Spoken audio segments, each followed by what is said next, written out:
ए बानी बेहद प्रगति श्री इंद्रावती के मुख, बहुत विधे हम रस पिए बेहद के सुख, बेहद के सुख। या बानी के कारणे कई करें तपसन। प्रणाम जी सुंदर साथ जी। प्राणाधार आत्म संबंधी सुंदर साथ जी। अक्षराती धामधनी श्रीराज जी श्री इंद्रावती जी के हृदय धाम में विराजमान होकर प्रकाश हिंदुस्तानी के इस प्रकरण के माध्यम से हम सब सुंदर साथ को उस ब्रह्मवाणी की महिमा बता रहे हैं कि जो यदि हमारे बीच न होती तो हमारा क्या होता। हमें बहुत ही सरलता पूर्वक ये वाणी उपलब्ध हुई है। कहते हैं ना, पक्का पकाया खीर हमें पात्र में बर्तन में ला करके दे दिया है राज जी ने, लेकिन फिर भी हम इतने अकर्मण्य बने हैं कि वो जो सामने परोसी हुई खीर को भी मुंह तक नहीं ला पा रहे हैं। कहने का तात्पर्य क्या है कि वाणी हमारे सामने है, लेकिन आज से कुछ वर्ष पहले तक भी हमने वाणी को रुमाल से खोल करके और वाणी को खोल करके देखना नहीं सीखा था। वर्तमान में धीरे धीरे सुंदर साथ में ये चेतना तो आ रही है कि वाणी सिर्फ ढकने की वस्तु नहीं है, वाणी सिर्फ पूजने की वस्तु नहीं है। वाणी तो ए सत वाणी मथ के लेऊं जो इनको सार सार लेने की है। लेकिन वो जो चेतना धीरे धीरे आ रही है उसकी गति बहुत कम है। यदि हमने इसके महत्व को समझा, सही आंकलन किया, तो मुझे लगता है कि शायद हम और भाव से और ध्यान से और तीव्रता आतुरता के साथ में इसको पढ़ पाए, खोल पाए और मथ पाए।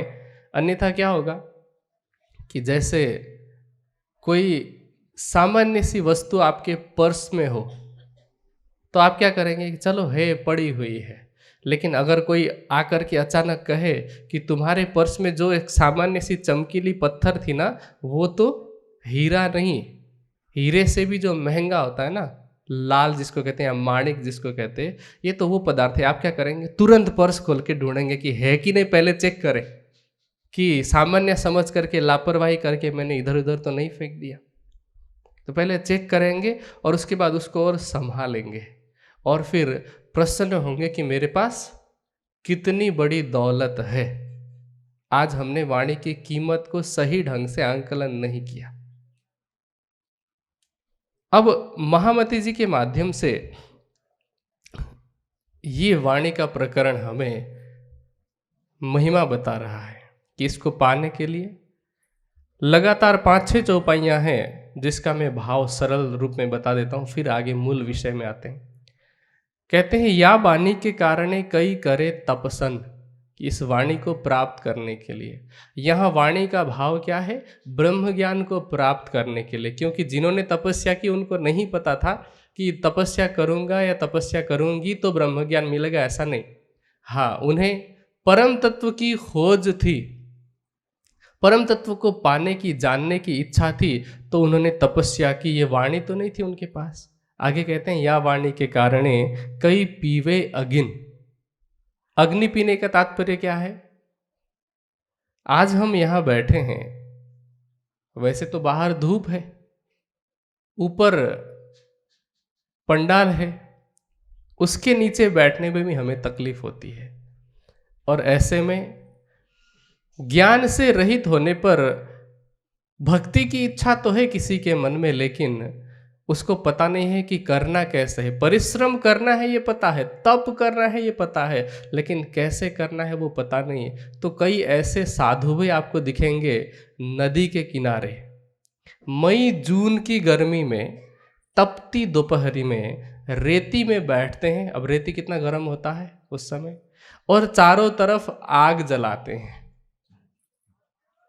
तो ये हुआ अग्निपान करना। क्यों? क्योंकि उनके पास ज्ञान नहीं है। आगे क्या कहते हैं, या वाणी के कारण कई दमे देह, कईयों ने अपने शरीर का दमन किया। शरीर का दमन कैसे? आपने देखा होगा कभी, यदि उज्जैन में जाएंगे या फिर हरिद्वार में, प्रयागराज में, या जहाँ जहाँ भी धार्मिक मेला लगता है, कुंभ का मेला लगता है, ऐसे जगहों पर जाएंगे तो देखेंगे कि कई साधु ऐसे होते हैं जो ऐसे हाथ खड़ा करके, जिनको ठाड़ेश्वरी कहा जाता है, हाथ खड़ा करके रहते हैं। ब्लड सर्कुलेशन तो ऊपर पहुंचता नहीं है, तो धीरे धीरे सारी नस नाड़ियां सूख जाती हैं, मांसपेशियां सब समाप्त हो जाती है, बस हड्डियों का ढांचा, सिर्फ हड्डियां ही रह जाती है। तो शरीर का दमन इस तरह से किया। कई देखा होगा आपने, पेड़ में उल्टे लटके रहते हैं साधु। ये सब क्या है? उन्होंने अपने शरीर का दमन किया है, इंद्रियों का भी दमन किया है। कई तो पवाहारी हैं। पवाहारी मतलब सिर्फ हवा का, वायु का सेवन करते हैं। कहते हैं कि हमने कभी भोजन नहीं किया, पिछले कई वर्षों से लोग भोजन ग्रहण नहीं कर रहे हैं, बस सूर्य की ऊर्जा से और हवा से जी रहे हैं, ऐसा कहते हैं। तो अपने शरीर का दमन इस तरह से कर रहे हैं। कहते हैं या वाणी के कारण कई गले हेम। वैसे हीम शब्द है, हिम कहते हैं बर्फ को, क्योंकि हेम मतलब तो वैसे स्वर्ण को कहा जाता है, एक अपभ्रंश हो जाता है ना। तो कईयों ने अपने शरीर को बर्फ में गला दिया और कईयों ने अनशन किया। अनशन करने का मतलब व्रत किया, और यहाँ व्रत मतलब उपवास से, क्योंकि वास्तव में व्रत का मतलब क्या होता है कि किसी भी अच्छे कर्म को करने के लिए जो संकल्प लिया जाता है कि मैं, जैसे उदाहरण के लिए कि मैं आज के बाद कभी भी झूठ नहीं बोलूँगा, ये दृढ़ संकल्प हुआ, इसको कहते हैं व्रत। और कहा जाता है व्रतेन दीक्षा माप्नोति, जिसके अंदर दृढ़ता वाला भाव होता है उसी को ज्ञान मिलता, उसी को दीक्षा मिलती है। तो अनशन किया, भूखों रहे, कई तरह के नियमों का पालन किया। आगे कहते हैं या वाणी के कारण कई भैरव झपावे। एक स्थान है पहाड़ में जिसके विषय में कहा जाता है कि यहाँ का जो देवता है उसको भैरव देवता कहते हैं, और लोगों ने सोचा कि इसको खुश करने के लिए हम यहाँ से कूद करके जान दे देंगे तो शायद भैरव देवता खुश हो जाएंगे, हमें मुक्ति मिलेगी। हमें तो अखंड मुक्ति का ज्ञान बैठे बिठाए मिल गया ना, इसलिए कीमत नहीं है। 2006 की बात है, 2006 के अक्टूबर में मुझे सबसे पहले पन्ना जी जाने का सौभाग्य प्राप्त हुआ था। आप में से कई लोग गए होंगे। पन्ना जी में चोपड़ा जी के पास एक स्थान आता है जिसको कौवा शेर कहा जाता है। बहुत गहरी खाई है। तो हम जिस समय पहुंचे, हमारे पहुंचने से लगभग 1 हफ्ते पहले वहां 6 साधुओं ने कूद करके जान दे दिया था। क्यों? कि इससे हमारा देवता प्रसन्न होगा और हमें मुक्ति मिलेगी। जबकि इस तरह से आत्महत्या को तो मुक्ति का मार्ग कोई भी ग्रंथ कहता नहीं, आत्महत्या को तो पाप कहा गया है। लेकिन अब ज्ञान नहीं है तो लोग क्या करें। तो इसी तरह से भैरव देवता को प्रसन्न करने के नाम पर कई लोग पहाड़ी से कूद गए। या वाणी के कारण तिल तिल देह कटावे, और कईयों ने तो तिल तिल करके अपने शरीर को कटा दिया है। कहा जाता है कि काशी में, बनारस में एक ऐसा स्थान था जहाँ पर भूगर्भ में, मतलब अंडरग्राउंड में आरियां चलती रहती थी, और लोग अपने देवता को प्रसन्न करने के नाम पर, अपने इष्ट आराध्य को प्रसन्न करने के नाम पर ऊपर से कूद जाते थे और वहां पर कट करके मर जाते थे। ऐसा होने के बावजूद भी कहते हैं किन एक बूंद न पाइया। वो प्रसंग बहुत बड़ा है कि किस किस ने क्या क्या किया। सार रूप में हम समझ गए कि इस वाणी को पाने के लिए, अखंड के ज्ञान को पाने के लिए कईयों ने तपस्या की, साधनाएं की, लेकिन कहते हैं किन एक बूंद ना पाइया। किसी को इस ब्रह्मवाणी की, इस ब्रह्म ज्ञान की एक बूंद भी नहीं मिली। और सामान्य लोगों की तो बात ही छोड़ दीजिए, किस किस को नहीं मिली। कहते हैं किन एक बूंद न पाइया, रसना भी वचन ब्रह्मांड धनियो देखिया, जो कहावे त्रैगुण। त्रिगुण, वैसे त्रिगुण कहते हैं सत्व, रज और तम को, सत्वगुण, रजगुण और तमोगुण को। 3 देवता उसके प्रतीकात्मक रूप माने जाते हैं। जैसे विष्णु जी को सतोगुण का प्रतीक माना जाता है, ब्रह्मा जी को रजोगुण का तथा शिव जी को तमोगुण का प्रतीक माना जाता है। वैसे ये बात ध्यान देनी चाहिए कि सब में तीनों गुण होते ही हैं। ऐसा नहीं है कि विष्णु जी में सतोगुण ही है, रजोगुण और तमोगुण नहीं होगा कभी, ये नहीं। ऐसा नहीं है कि शिव जी में कभी सात्विकता नहीं आई होगी, हमेशा तमस में रहते हैं, ऐसा नहीं है। जब वो ध्यान की अवस्था में है तो वो सात्विक हैं, लेकिन जहाँ उनके उग्र रुद्र रूप की आवश्यकता पड़ती है वहाँ वो तमोगुणी हो जाते हैं। इसी तरह से विष्णु जी, पौराणिक मान्यता के हिसाब से भी विष्णु जी जब ध्यान अवस्था में है, सामान्य अवस्था में तो सतगुणी है। जहाँ राक्षसों का संहार करना पड़े वहाँ पर उनको रजोगुणी या तमोगुणी होना ही पड़ेगा, वहाँ क्रोध दिखाना ही पड़ेगा। और क्रोध कहाँ से आती है? काम ऐसा क्रोध ऐसा रजोगुणात् समुद्भव, गीता का कथन। हमारे अंदर भी तीनों गुण होते हैं। सामान्य रूप में मनुष्य को रजोगुणी कहा जाता है, सामान्य रूप में।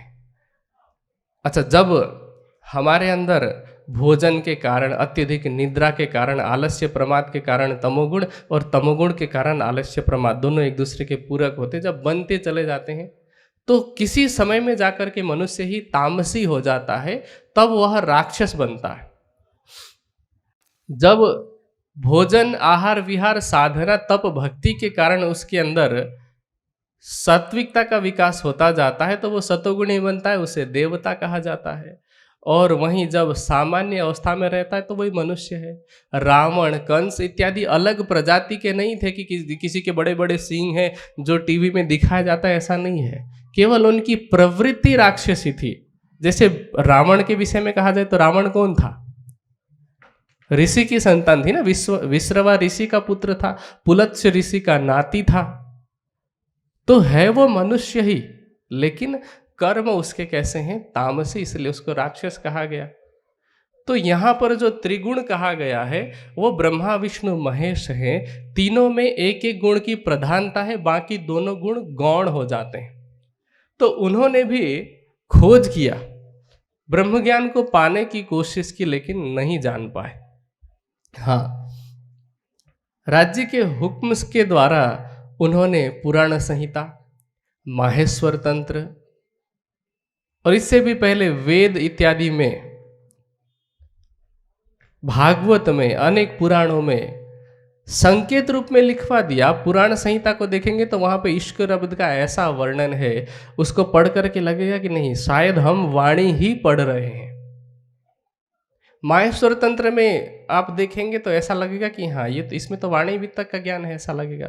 वो राज्य के हुक्म से लिखा गया है। जैसे वाणी कहते हैं ना, हुक्म वेद कते में लाखों लिखे निशान, निशानियां लिखवाई गई है। लेकिन हाँ, जिन्होंने लिखवाई उनको पता नहीं है कि ये जो निशानियां लिखी गई है मेरे माध्यम से वो है क्या।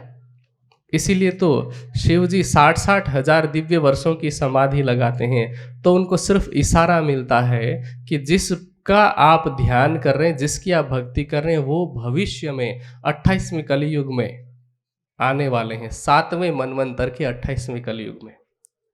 तो वो कहते हैं कलीर धन्य कलीर धन्य कलीर धन्य महेश्वर यत्र ब्रह्म प्रियाणाम च वासना समुपावेशन। लेकिन पता नहीं है उनको कि मैं क्या कह रहा हूँ। उनसे तो कहलवाया गया है। जैसे एक उदाहरण के लिए, यहाँ तो हम सब वाणी को पढ़ने वाले हैं, समझने वाले हैं। कोई ऐसा व्यक्ति है जिसकी बुद्धि बहुत तेज है और उसको हम में से किसी ने कोई चर्चा याद करा दी, अब याद करके वो इश्क रब्द को भी दोहरा रहा है, उसमें बीच बीच में चौपाई भी कह रहा है, धर्म ग्रंथों के प्रमाण भी दे रहा है और आपको सुना रहा है। आप तो समझ जाएंगे क्योंकि आपके अंदर वो संस्कार है वाणी को पढ़ने के, सुनने के, समझने के। जिसने सिखाया होगा वो भी समझ जाएगा, लेकिन जो बोल रहा है वो समझेगा कि नहीं? उसको तो सिर्फ बुद्धि तेज है, वो समझ नहीं है। वो जागृत बुद्धि और निज बुद्धि नहीं है, केवल स्वाप्निक बुद्धि है। क्योंकि वाणी क्या कहती है? एते दिन त्रैलोक में होती बुध सुपन, सो बुध जी बुध जागृत ले प्रगटे पूरी नौतन। तो ये जो जागृत बुद्धि का ज्ञान हमें मिला, यही तो ये वाणी है। अब हमारी कमी क्या हो जाती है? कि इस वाणी को प्राप्त करने के लिए, परब्रह्म की पहचान को प्राप्त करने के लिए सबसे पहले श्यामा जी ने जो तन धारण किया, उन्होंने कितना प्रयास किया। वाणी कहते हैं ना, पिया में बहुत भांत तो को खोजिया, छोड़ धंधा सब और, पूछत फिरो सुहागनी, कोई बतावे पिया ठोर। श्यामा जी ने कितना प्रयास किया, कहां कहां नहीं गए वो। मैंने इसलिए प्रश्न सबसे पहले रखा था कि वाणी हमें नहीं मिली होती तो हमारा क्या होता। कहीं हम कोई पत्थरों में सिर पटक रहा होता, कोई किसी नदी तीर्थ इत्यादि में जाकर के सोच रहा होता कि मैं तो मुक्ति पाने का कार्य कर रहा हूं या कर रही हूं। कोई किसी प्रकार का व्रत करता, कोई शनिदेव का व्रत रख रहा होता, कोई हनुमान जी की उपासना कर रहा होता, कोई हो सकता है कि मज़ारों में जाकर के सिर पटक रहा होता। लेकिन हमें तो बैठे बैठाए राज जी ने उन सभी झंझटों से, उन सभी कष्टों से निवृत्ति दे दी है। आज हम सोचें कि देवचंद्र जी की तरह हमें शुरुआत करनी पड़ती तो हमारा क्या होता। आज मान लीजिए कि 2 दिन का प्रोग्राम भी नहीं है ढंग से, कल रात को आए हम, आज दोपहर में चले जाएंगे।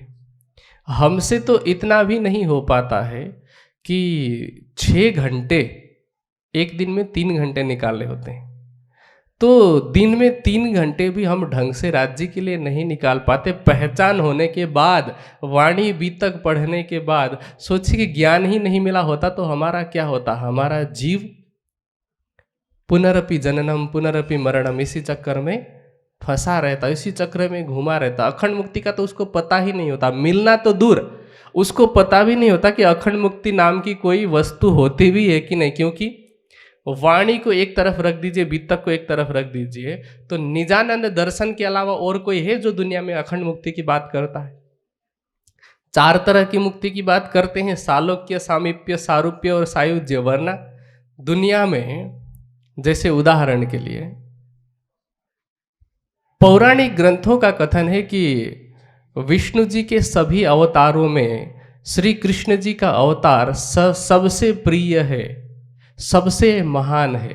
कहते हैं विष्णु नामनाम च सर्वेषाम सारद सारम परात्परः कृष्णेति सुंदर नाम मंगल मुक्तिदायक। लेकिन अब कह रहे कृष्ण जी का नाम कैसा है, मुक्ति देने वाला है। लेकिन वो कौन से कृष्ण जी हैं वो वाणी बताती है। अन्यथा वाणी को, जैसे मैंने पहले कहा, वाणी को एक तरफ रख दिया जाए, यदि वाणी न होती तो दुनिया कौन से विष्णु को, कौन से कृष्ण को जानती। जिन्होंने 112 वर्ष लीला की, उन्होंने कहीं अखंड मुक्ति की बात की है।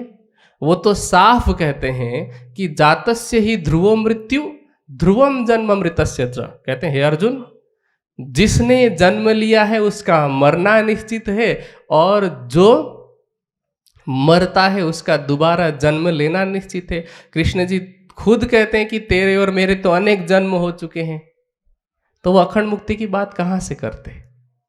अखंड मुक्ति की बात उन्होंने नहीं की है। और यदि गीता में कहीं मुक्ति की थोड़ी सी भी बात की है तो वो राज जी ने कहलवाया है। जैसा कि कृष्ण जी ने स्वयं स्वीकार किया महाभारत के आश्वमेधिक पर्व में कि परम ही ब्रह्म कथितम योग युक्तेन तन्मया।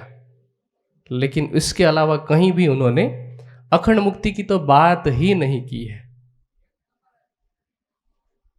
तो जब बात ही नहीं तो दुनिया इच्छा कहाँ से करती, खोज कहाँ से करती। इसलिए हमारी भी हालत क्या होती कि हम भी, जैसे प्रकाश की वाणी कहते हैं ना, चींटी हार ऊंट कतार की तरह हम भी लगे रहते, किसी न किसी देवी देवता को अपना इष्ट बनाते, अपना आराध्य बनाते। और अभी हम मेले में जाते हैं कहीं पर, कुंभ इत्यादि में, दृष्टा भाव से देखते हैं ना। अभी तो हम मेले को किस भाव से देखते हैं, या तो हम राज्य की वाणी को पहुंचाने जाते हैं प्रचार प्रसार के लिए, या फिर देखने जाते हैं कि लोग क्या करते हैं मेले में। लेकिन वाणी नहीं होती तो हम भी उन्हीं में से होते। आज हम दृष्टा भाव में हैं, वरना बिना वाणी के क्या होती। जैसे वाणी कहते हैं ना, तुम आइया छल देखने भील गईया माहे छल, हम भी छल में रल भील गए होते। इसीलिए हम सब सुंदर साथ को वाणी के महत्व को जानना होगा, समझना होगा। और सिर्फ समझना पर्याप्त नहीं है, उसकी कीमत तो अदा करनी पड़ेगी ना। अभी हमारे हिसाब से वाणी की कीमत क्या है, कोई सोचेगा कि 600 रुपये दे के खरीद के लाए हैं, नहीं, वो तो सिर्फ कागज की कीमत है। वो किसकी कीमत है? कागज, और जो इस कागज में उन शब्दों को छापने में खर्च हुआ है वो सिर्फ इतनी कीमत है। लेकिन वास्तव में ब्रह्मवाणी की कीमत क्या है? कोई लगा सकता है? नहीं लगा सकता, किसी भी तरह नहीं लगा सकता। इसीलिए तो ये वाणी अनमोल है। सोचिए कि हमने चौपाई में तो सरलतापूर्वक कह दिया कि ब्रह्मांड धनियो देखिया जो कहावे त्रैगुण, त्रैगुण को भी नहीं मिले, और हम सरलतापूर्वक ये भी कह देते कि त्रैगुण हमारे खिलौने। लेकिन जितना आसान कहने में है उतना क्या हमारी करनी में है? हम जितनी आसानी से दुनिया को खिलौना कह देते हैं, वो समझ हमें कहाँ से मिली? कहाँ से? वाणी से मिले। बिना वाणी के तो हमारी अवस्था क्या होती, सोचिए। वाणी की महिमा कितनी है। आप में से बीतक किस किस ने सुना है? पूरी बीतक की चर्चा किस किस ने सुनी है? एक बार हाथ खड़ा करेंगे? कुछ ही लोग हैं। पढ़ा किस किस ने है टीकाएं? आप में से कई लोगों ने पढ़ी होगी। कई लोगों को हाथ उठाने में भी आलस्य आ रहा है, चलिए कोई बात नहीं। तो बीतक में एक प्रसंग आप पढ़ते हैं, शुक्राना आकोट का, है ना। उस आकोट के शुक्राने में राज जी को शुक्रिया अदा किया गया है कि राज जी आपने हम पर जो कृपा की है उसके लिए आपको धन्यवाद है, ऐसा बताया गया है। उसमें दो तरह की कृपा का वर्णन है कि नहीं, जाहिरी और बातिनी। जाहिरी कृपा में उन्होंने हमें ब्रजमंडल में जैसे रक्षा की उसका वर्णन है। जागनी के ब्रह्मांड में जहाँ जहाँ गए, जहाँ जहाँ जैसे जैसे रक्षा हुई, उन सब का वर्णन है। लेकिन बातिनी मेहर में क्या है? पहले संपूर्ण ब्रह्मांड का वर्णन किया, रास की लीला से लेकर के बेहद की लीला, परम धाम की लीला का वर्णन किया, और आखिर में क्या बताया कि मैंने तुम्हें वो समझ दी है। कैसे? इस वाणी के द्वारा। बीतक में एक चौपाई आती है, बहुत ही महत्वपूर्ण है इस वाणी को समझने के लिए। और हमने क्या किया कि उस चौपाई का भाव ही नहीं लिया। वो चौपाई क्या है? याद है तो साथ में दोहराना, याद नहीं है तो याद रखना। अभी याद ना है तो यूट्यूब से चर्चा सुन करके, लिख करके भी याद रखना। बीतक की चौपाई कहती है कि दई में तुमको कुलजम, इनको किया गरक, पढ़ो मेरे, नहीं शायद मैं गलत बोल रहा हूं, पढ़ो मेरे कलाम को है कि ढको मेरे कलाम को है? क्या है? पूजो मेरे कलाम को, ऐसा कुछ है? कुछ नहीं, क्या है? पढ़ो मेरे कलाम को तो भागे सारी शक। यदि पढ़ेंगे नहीं तो, सामान्य भाषा का ज्ञान रखने वाला भी नहीं और नहीं तो में फर्क समझता है। इंग्लिश जो पढ़े होंगे, साथ में दो शब्द जुड़ते हैं, इधर के साथ में और जुड़ता है, नेदर के साथ में नॉर जुड़ता है। ठीक है। इसी तरह से वाणी में क्या कहते हैं कि ए सतवाणी मत के लेऊं जो इनको सार, है ना। अच्छा, नहीं लू तो, नहीं मत हूं तो सार नहीं मिलेगा। बिल्कुल सामान्य है, इसमें कोई बहुत गहरा व्याकरण लगाने की जरूरत नहीं है। लेकिन हमने क्या किया? क्या हमने वाणी पढ़ी? हम में से कितने लोग हैं जिन्होंने शुरुआत से लेकर के आखिर तक वाणी को समझ के पढ़ा है? पाठ में नहीं। और पाठ, चलिए मान लेते हैं कि पाठ भी यदि एक एक शब्द हमने पढ़ा होता तब भी हमारे अंदर बहुत सारी बातें तो चली जाती। लेकिन हम तो पाठ भी कैसे करते हैं? एक होता है ना, मैं साफ कह रहा हूं, जैसे कोई सरकारी मजदूर होता है, आपके पास, आप यदि ऐसे व्यक्ति को मजदूरी में बुलाते हैं तो वो कैसे काम करता है कि सूर्योदय होने के बाद में 8-9 बजे के बाद आता है, और फिर 5 बजे अगर जाना होगा तो 4:45 बजे वो जाने के लिए तैयार होता है। और बीच में भी काम करेगा तो कैसे करेगा? जैसे एक वो चोर गाय होती है, पता है, गाय होती है ना बहुत सारी, उसमें से जो खुली गाय होती है वो यदि फसल में घुस जाए तो एक तरह से पूरा नहीं खाती है, यहाँ थोड़ा खाएगी, थोड़ा आगे जा करके इस तरह से चलती है ना, उस तरह से काम करते हैं। हम भी वाणी को पाठ भी करते हैं तो ऐसे पढ़ते, ऐसे पन्ने पढ़ते, ऐसे करके पन्ने पलटते हैं, जैसे कि हमें पन्ने पलटने का रिकॉर्ड बनाना हो। नहीं, वाणी को हमें समझने की आवश्यकता है। वाणी को हमें सिर्फ समझने की नहीं, समझ करके दिल में उतारने की आवश्यकता है। और मैं सभी सुंदर साथ से आग्रह करना चाहूंगा, क्योंकि समय तो बहुत ज्यादा नहीं है, क्योंकि संपूर्ण वाणी पाने में इतना समय लगा, अवतरित होने में इतना समय लगा, हम तक पहुंचने में इतना समय लगा, तो आधे घंटे में कैसे समझ जाए, है ना। लेकिन मैं सिर्फ आपको ये समझाऊंगा कि समझना कैसे है। जब भी हम वाणी पढ़ें तो इसको किताब समझ करके ना पढ़ें, इसको ग्रंथ समझ के ना पढ़ें। जब हम पढ़ें तो हमें सिर्फ इतनी समझ होनी चाहिए कि वाणी धामधनी की है। अभी तक में कहते हैं ना, वाणी धामधनी की 14 तब को है याद।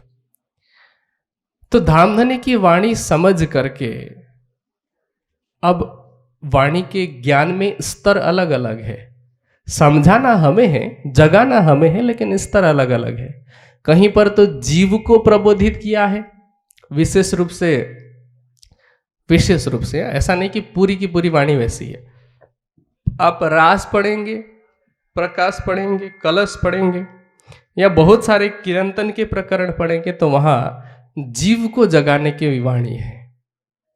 ऐसा नहीं कि आत्म जागृति का कुछ नहीं है वहां पर, लेकिन अधिकांश बातें। इसी तरह से जब आप खिलवत, परिक्रमा, सागर, श्रृंगार पढ़ते तो वो आत्मा का खुराक है, आत्मा का आहार है। तो जब हम वाणी पढ़ें, बस ये ध्यान में रख करके पढ़ें कि पहली बात तो ये कि वाणी हमारे लिए कही गई है।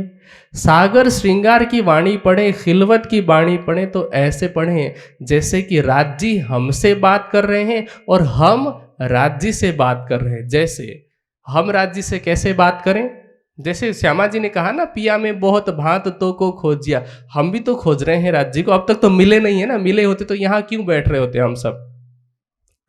तो हम राज जी को पाने के लिए खोज कर रहे हैं अनेक तरीके से, उस तड़प से पढ़े। और दूसरा, राज जी कैसे बात कर रहे हैं, जैसे श्रृंगार का अंतिम प्रकरण खोलिए, उसकी पहली चौपाई क्या कहती है, रूहों मेरे तुम्हारा आशिक। कौन किसको कह रहा है, राज जी हमें कह रहे हैं, हम सभी ब्रह्म सृष्टि को कह रहे हैं कि मैं तुम्हारा आशिक हूँ, मैं हर पल तुम्हें सुख देना चाहता हूँ, आनंद देना चाहता हूँ।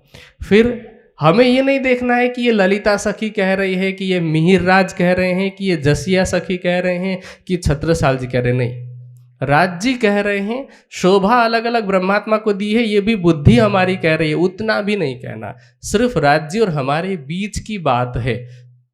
कुछ बातें जो राज जी हमसे कह रहे हैं, कुछ हमारा भाव इंद्रावती के माध्यम से व्यक्त हो रहा है। हमारी वकील बनी है ना इंद्रावती जी, सिंधी में बनी है कि नहीं, लेकिन वो अवस्था कब आएगी। वाणी ऐसा नहीं कि आप सीधे मारिफत को समझ लेंगे, ऐसा नहीं है। हाँ, हमें समझना होगा, धीरे धीरे करके स्तर बनता है, लेकिन ऐसा नहीं कि अभी हमारा स्तर नहीं है, जब स्तर बनेगा तब पढ़ेंगे, ऐसा नहीं है। स्तर कैसे बनता है, एक चौपाई है जिसका भाव कई बार सुंदर सा थोड़ा गलत तरीके से ले लेते हैं, मैं थोड़ा उसको स्पष्ट करके फिर समाप्त करूंगा। एक चौपाई है, बेशक इल्म ना समझो तो सऊर करो सब मिल। इसका भाव क्या होता है कि हम सब ऐसा समझते हैं कि यदि आपको बेशक इल्म से भी समझ में ना आए तो आपस में बैठ करके विचार विमर्श करना, बातचीत करना, इसका भाव ऐसा लिया जाता है, जबकि इसका ये आधा अधूरा भाव है। क्योंकि मैं आपसे सवाल पूछूं कि वाणी बेशक इल्म है, जागृत बुद्धि निज बुद्धि का ज्ञान है, हमारी बुद्धि अभी स्वप्निक बुद्धि की है। जब वाणी से समझ में नहीं आ रहा तो आपस में बात करने से कैसे समझ में आ जाएगा, नहीं आ सकता। सौर का मतलब होता है चाल चलन। आप उत्तर प्रदेश की तरफ जाएंगे, पश्चिमी उत्तर प्रदेश में, तो सौर कहते हैं चाल चलन को। तो यहाँ सौर करो सब मिल का मतलब यह है कि हम में से जिसको जितना जितना समझ में आ रहा है उस पर चलना शुरू करें। चलना शुरू करने से क्या होगा, जितना चलते हैं हम उतनी पात्रता बनती जाती है। जितनी पात्रता बनेगी फिर हमें वाणी और अधिक समझ में आने लगेगी। जैसे एक उदाहरण के लिए, राज्य की मेहर की वर्षा हो रही है, लेकिन आपको कहा जाए कि एक बांस की ना टोकरी मिलती है, ठीक है। नेपाल की तरफ आप जाएंगे तो उसको डोको कहा जाता है, ठीक है, बांस की छलनी होती है। अब अगर ये कहा जाए कि नहीं, राज्य की मेहर तो हो रही है लेकिन उसमें यदि पानी को टिकाना है तो टिकेगा, उसमें तो छेद होते हैं। लेकिन उसको टिकाने का एक तरीका क्या होता है कि यदि उसको उस पानी में डुबोए रखेंगे लगातार लंबे समय तक, क्या होगा, वो बांस ना थोड़ी कुछ समय के बाद में फूल जाता है तो छेद बंद हो जाते हैं, तो पानी टिकता है। इसी तरह से हमारे हृदय रूपी पात्र में छेद है, राज्य की वाणी में हम डुबोए रखेंगे, चितवनी में सेवा में डुबोए रखेंगे तो क्या होगा, वो छेद धीरे धीरे भरते जाएंगे। जैसा वाणी कहती है, करनी माफक कृपा, कृपा माफक करनी। तो हमारी करनी जैसे जैसे हमारा चाल चलन जैसा होता जाएगा, हमें वाणी की समझ आती जाएगी।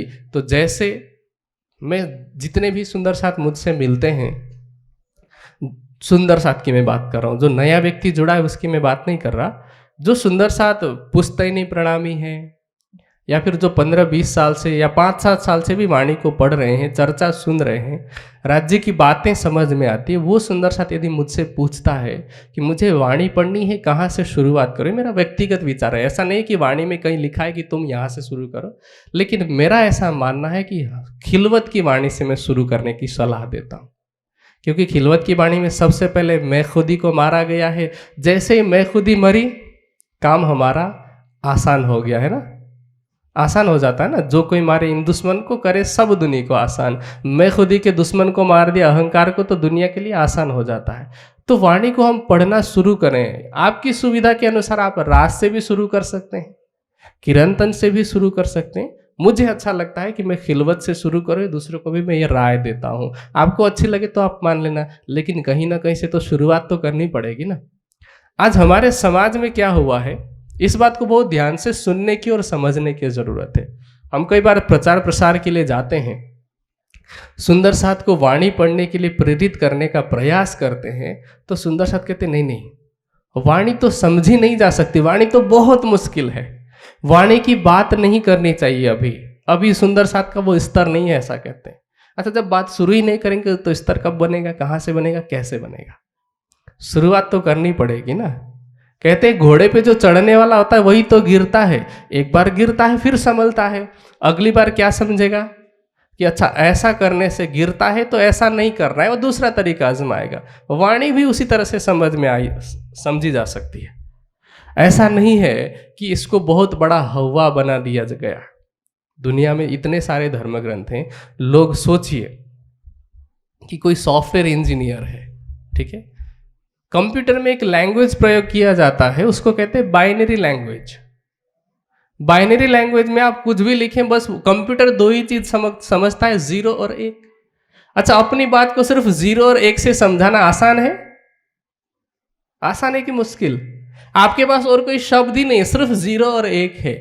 बस कहीं 0 2-3 बार लगाना है, कहीं 1 लगाना है, बस ये करना है। लेकिन ये कॉम्बिनेशन तो कितना मुश्किल है। सोचिए कि आज के बच्चे जब कंप्यूटर लैंग्वेज समझ सकते हैं तो ये प्रेम की भाषा नहीं समझ सकते। राज्य की भाषा कौन सी है?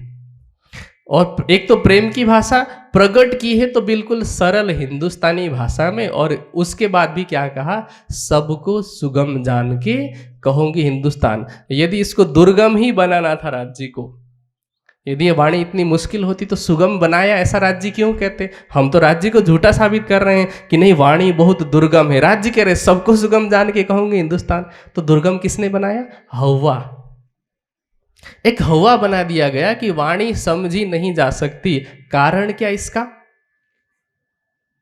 मान लीजिए कि एक उदाहरण के लिए ये गांव है, इस गांव में मैं इकलौता ड्राइवर हूं, ठीक है। किसी ने गाड़ी खरीदी, अब मुझे वो ड्राइविंग के लिए बुलाते हैं, मैं मनचाहा पैसा लेता हूं उनसे, क्योंकि और कोई ड्राइवर नहीं है। अब कोई कहता है कि भाई साहब मुझे ड्राइविंग सिखा दीजिए, मैं कहता हूं नहीं नहीं बहुत मुश्किल है। क्यों? क्योंकि मुझे सिखाने की इच्छा नहीं है। सिखाने की इच्छा क्यों नहीं है? क्योंकि यदि मैं उसको ड्राइविंग सिखाऊंगा तो मेरी कीमत आधी हो जाएगी, आधी। अच्छा, 4 लोग सीख गए तो क्या होगा? मेरी कीमत 25% हो जाएगी। अच्छा, 10 लोग, 100 लोग सीख गए तो क्या होगा? अब मेरी कीमत 1% होगी, है ना? तो वाणी को बहुत मुश्किल है ऐसा कह करके, जो लोग ऐसा कहते हैं वो चाहते ही कि सुंदर साथ वाणी को समझे ही ना, ताकि जहां वाणी समझने की आवश्यकता वहां सुंदर साथ हमें बुलाए, हमारा दुकान चलता रहे। वाणी कहती है गोविंद के गुण गाए के तापर मागदन। हमने कहा कि ठीक है राज जी, हम गोविंद का गुण गा के नहीं मांगेंगे, हम तो आप ही के नाम से मांगेंगे। अब आपको क्या करना है आप करके दिखाइए। ये तो राज्य के लिए भी चुनौती हुई ना। तो इसीलिए मैं सभी सुंदर साथ से आग्रह करना चाहूँगा कि राज जी ने जो कहा कि सबको सुगम जान के, मैंने तो एक कंप्यूटर का सिर्फ दृष्टांत दिया। बच्चे आज फिजिक्स, केमिस्ट्री, बायोलॉजी की इतनी मोटी मोटी किताब पढ़ जाते हैं, यूपीएससी की तैयारी करते हैं। सोचिए कि ये तो मुश्किल है ना। कई भाषाएं सीखते हैं, एक दो नहीं अनेक भाषाएं सीखते हैं। जब उतना आसान है तो वाणी समझना जो इतनी सरल भाषा में है, जो कि राज्य के हृदय का प्रेम हम ब्रह्म सृष्टियों के लिए है, तो ये समझना कितना मुश्किल है। बस उतना ही मुश्किल है जितना हमारे हृदय में उस वाणी को समझने की इच्छा प्रकट करना है। यदि इच्छा प्रकट करना सरल हो गया या इच्छा हमारे हृदय में प्रकट हो गई तो समझना भी बहुत सरल हो जाएगा। क्योंकि वो भी मनुष्य हैं जो समझा रहे हैं, जो चर्चा कर रहे हैं। हम भी तो एक मनुष्य ही है ना, हमारी भी बुद्धि वैसी है। आज समाज में हमसे बहुत तीव्र बुद्धि वाले व्यक्ति हैं, बहुत मोटी मोटी किताब की पढ़ाई कर रहे हैं। हमने तो बस वाणी की कुछ चौपाइयाँ समझ ली है, हम आपके बीच में कला रहे तो आपको लग रहा है कि नहीं बहुत बड़ा काम हो रहा है। नहीं, मैं स्पष्ट कह रहा हूँ कि वाणी को समझना बहुत ही सरल है। हाँ, ये हो सकता है कि कहीं कहीं कोई ऐसा गुह्य रहस्य जो हर कोई नहीं खोल सके, लेकिन वो भी कोई दूसरा खोल के नहीं समझा सकता, वो भी आपको स्वयं ही समझना पड़ेगा। लेकिन वो तब समझ में आएगी जब आपकी पात्रता बनेगी। वो तो फिर किसी गुरु के द्वारा भी नहीं समझा जा सकता है। लेकिन हाँ, वाणी की जो सामान्य बातें हैं जो हमारे जीव की जागृति से संबंधित है वो समझी जा सकती है। जब जीव की जागृति होगी तो आत्म जागृति की बात और सरल हो जाएगी। तो जैसे जैसे हम आगे बढ़ते जाएंगे, सोचिए कि यदि हमें वाणी समझ में न आनी होती तो वाणी ये नहीं कहती चौपाई खुद में कि विश्वास करीने दौड़सी जेह तारतम नो फल लेसी तेह। दौड़ने की तो जरूरत है ना, जितनी समझ में आए उतने में तो दौड़ने की जरूरत है। किस पर विश्वास करना? वाणी और वाणी देने वाले पर। मैं ये उदाहरण बार बार देता हूँ सुंदर साथ को समझने में आसानी हो इसलिए कि जैसे आपको नाइट ट्रैवलिंग करना है, रात को आपको जाना है यहाँ से सूरत के लिए, अहमदाबाद के लिए, कहीं के लिए भी। आप गाड़ी में बैठते हैं तो आपको सूरत तक दिखाई पड़ता है? सूरत तक दिखाई पड़ता है? नहीं दिखाई पड़ता ना। लेकिन आप जब हेडलाइट ऑन करते हैं तो कितना दिखाई पड़ेगा? 500 मीटर या 1 किलोमीटर। फिर भी आप आगे बढ़ते हैं, क्यों? क्योंकि जैसे जैसे आप आगे बढ़ते हैं वैसे वैसे गाड़ी की हेडलाइट आपको प्रकाश दिखाती रहती है। सोचिए कि उस जड़ प्रकाश पर तो भरोसा है हमें, और हम चल पड़ते हैं अपने मंजिल की ओर। रात के अंधेरे में हमें वह चिदघन स्वरूप राज्य पर भरोसा नहीं है। जो श्यामा जी को रेतीले रास्ते पर कच्छ के रण में अकेला नहीं देख सकता तो साथ में चलता है सिपाही का वेश धारण करके, तो क्या वो श्यामा जी से आपको कम प्रेम करता है? ऐसा तो नहीं है ना। इस दुनिया की तरह श्यामा जी पटरानियां हैं और हम दासियां, ऐसा तो नहीं है। हमारे और श्यामा जी में कोई फर्क तो है नहीं। तो श्यामा जी की रक्षा के लिए वो आ सकते तो हमारे लिए नहीं आ सकते।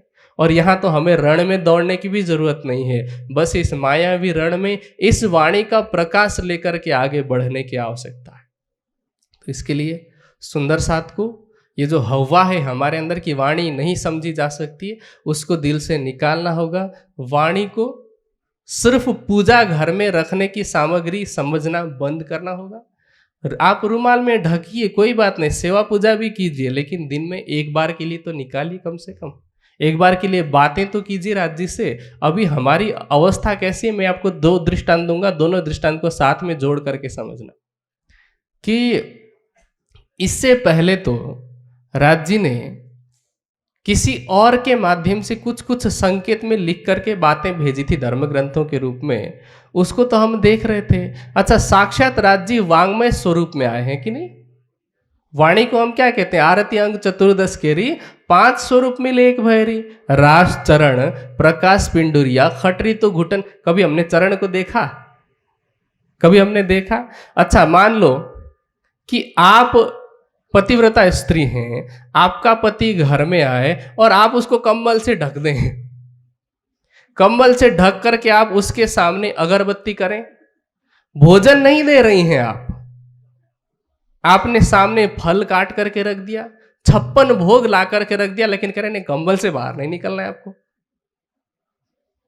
आपको कोई बुद्धिमान कहेगा? क्या कहेगा? आपने देखा भी नहीं, शकल भी नहीं देखी अपने पति की। वाणी तो क्या कहती है कि जो मासुक सेज न आइया, देखा सुन्या न कही बात। अच्छा, राज्य की बात कहां से सुनेंगे? इसके माध्यम से। राज्य से बातें कैसे करेंगे? इसके माध्यम से। यदि इसके माध्यम से बात नहीं की तो क्या कहेंगे कि सुख अंग न लियो इन सेज को, ताए निर्फल गई जो रात। अब हमें हमारी रात निर्फल गंवानी है या फिर सफल करनी, वो तो हमारे हाथ में है ना। आपको क्या करना है?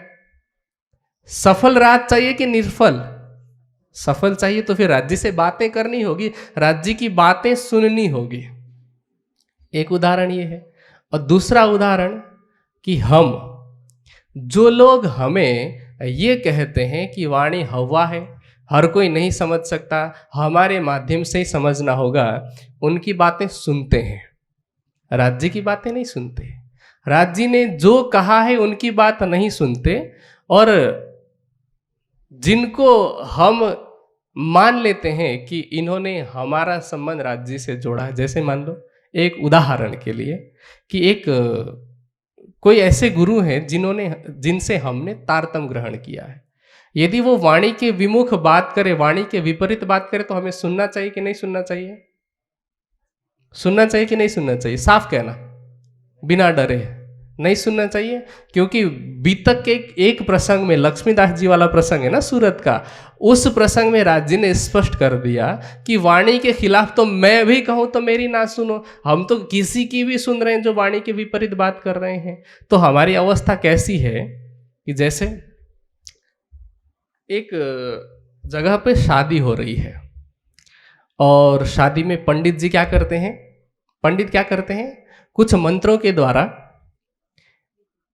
पुरुष और स्त्री में, लड़का और लड़की में संबंध स्थापित करने का काम करते हैं, और कहते हैं कि ये तुम्हारा विवाह संपन्न हुआ, आज से तुम पति पत्नी हुए। कुछ मंत्र आपस में बोलते हैं। उसके बाद वो जो लड़की है, जो दुल्हन है, वो पति के साथ जाएगी कि पंडित के साथ? हाँ जी, पति का सुनेगी कि पंडित का? अच्छा, वो जो दुल्हन है वो ये कहे कि नहीं, हमारा संबंध इसके साथ तो इन्होंने जोड़ा है, ये बड़े हैं, तो उस स्त्री को आप क्या कहेंगे?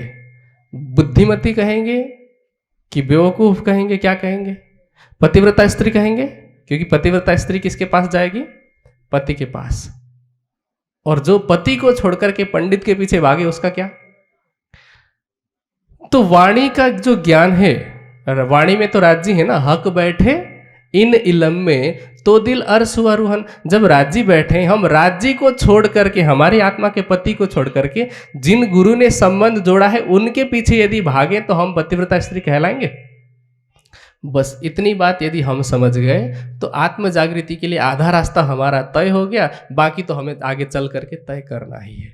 तो मैं बस अंतिम में सुंदर साथ को यही कहूँगा कि ये जो वाणी है, जिसको पाने के लिए सब लोगों ने इतनी तपस्या की है, इस वाणी को हम सिर्फ मंदिर में ना रखें, मंदिर में रखना किसी निश्चित समय के लिए, लेकिन इस वाणी को हम निकाल करके पढ़ें। और पढ़ना कैसे, वो मैंने आपको बताया कि राज्य और हम आपस में बात कर रहे हैं, उस तरह से समझ लीजिए कि जब आप वाणी पढ़ करके बैठें तो खिलवत में बैठें और कोई दूसरा नहीं है, हो तो भी नहीं फर्क नहीं पड़ता, ऐसा कि अभी हम सिर्फ राज्य और मैं हैं। इस भाव से पढ़ना है, समझना है और हृदय में लाना है, और जो बात हमें समझ में आई उस पर आत्मसात करना है, उस पर चलना है। तो जितना हम चलेंगे उतनी पात्रता बनती जाएगी, फिर हकीकत, मारिफत, सारे भेद हमसे खुलते जाएंगे। बस इतना ही आज स्वीकार करें, मेरा समय पूरा होता है। चौपाई दो रही।